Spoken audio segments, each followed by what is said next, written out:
GD Bakshi साहब हमारे साथ जुड़े हुए हैं। बख्शी साहब, ये जो 4 गांव हैं जिनकी हम बात कर रहे हैं, चीन की मंशा तो साफ नजर आती है, लेकिन भारत के लिए कितने खतरनाक हैं और इलाज क्या है इसका?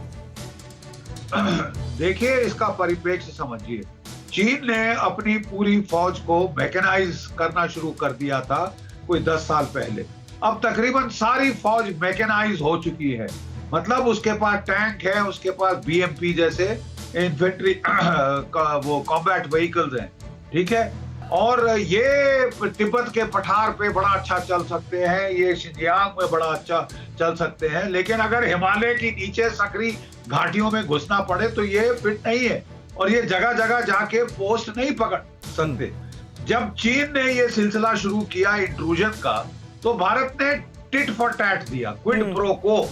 और हमने जब वो इंट्रूजन करके आए नॉर्थ पंगोंगसो में, साउथ पंगोंगसो जाके हमने कैलाश रेंज पकड़ ली, जो कि मोल्डो गैरिजन के सर के ऊपर बैठी। तब उनकी छक्के छूटे कि हमारे पास ट्रूप्स नहीं है, जो एलओसी का एलएसीआइजेशन हो जाएगा। जैसे आप जानते हैं, एलएसी पाकिस्तान के साथ चप्पे चप्पे को पकड़ना पड़ता है, जहां खाली छोड़ोगे वो पकड़ लेगा जी। तो अब चीन को भी अब ये पसीने छूटने शुरू किए हैं कि अगर हम जो है इंट्रूड करते हैं तो भारत की फौज काउंटर इंट्रूजन कर सकती है किसी और इलाके में कहीं भी।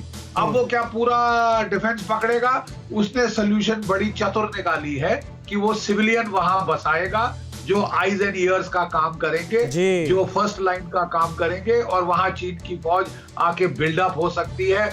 बने बनाए घर हैं जहां उनको मिल सकते हैं, तंबू के नीचे नहीं रहना पड़ेगा। बिल्कुल। चीन की फौज कमजोर हो रही है, तंबू के नीचे नहीं रहना चाहती। इसी के चलते उसने अरुणाचल प्रदेश के सामने एक बनाया है गांव, और बिल्कुल सही बात है। जीडी बख्शी साहब, आपने बहुत विस्तार से बताया चीन की स्ट्रेटजी क्या है। सुरेश कुमार गोयल साहब, लेकिन इन मुद्दों को किस तरह से चीन के साथ जब बातचीत के टेबल पर हम बैठते हैं तो किस तरह से उठा सकते हैं? अरुणाचल में आप स्ट्रेटजी देखिए, दूसरी तरफ भूटान में जिस तरह से जमीन पर कब्जा करके डोकलाम के बिल्कुल पास, यानी स्ट्रेटजी कुल मिलाकर यह नजर आती है कि एलएसी के उस पार, यानी जो चीन की टेरिटरी है, वहां पर मौजूदगी दर्ज कराई जाए, वहां पर इंफ्रास्ट्रक्चर को डेवलप किया जाए। अब इसका जवाब हम कैसे दे सकते हैं? इस मुद्दे को कैसे उठा सकते हैं बातचीत की टेबल पर?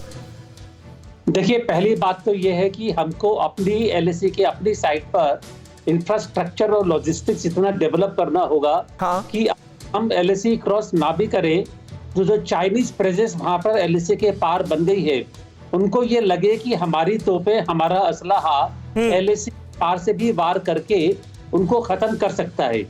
जब तक चाइनीज घरों को खतरा महसूस नहीं होगा कि इनको भी मारा जा सकता है, तब तक वो जो है बातचीत से नहीं मानेंगे।